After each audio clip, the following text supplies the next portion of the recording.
আমিও চেয়ারম্যান সাহেবের এই কথাই বলতেছি, চোর ধরার কথা। তোমরা যেটা নিয়ে আইছো আমি এটাই কুম্বালাতে বলতেছো। চেয়ারম্যান সাহেব, যত টাকা লাগে চোরটা ধরার ব্যবস্থা করেন, দুইজনে মিলা জিলে দিন। ও না না না, আপনি একই দিন। এখন তো আমার একা ফাঁসাই দিলা, আর সময় তো দুইজনে ভাগ করে নাও। ওই সময় তো আর কম না আমার একা নিতে।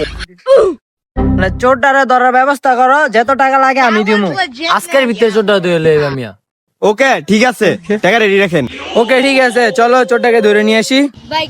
আচ্ছা যাও তাহলে, তোমরা চোরটাকে ধরে নিয়ে আসো। আয় ওই বাগে যায় দেই তো, 14টারে পাইনি। আচ্ছা ঠিক আছে আয়। আচ্ছা চলো যাই, ধরি চোরটাকে। আয় আয় ওটার ভিতরে যাই, ওটার ভিতরে যাই দেই, যদি পাইলাম তোর লইয়া যামু, আর না পাইলে যামু গা। এই বেটা আয়, তিনজনে তিন জায়গা লুকাইছে, পরে দাও পাইলে দুইটা লইয়া যামু। ছোট তুই ওই কোনারে যা। আচ্ছা আচ্ছা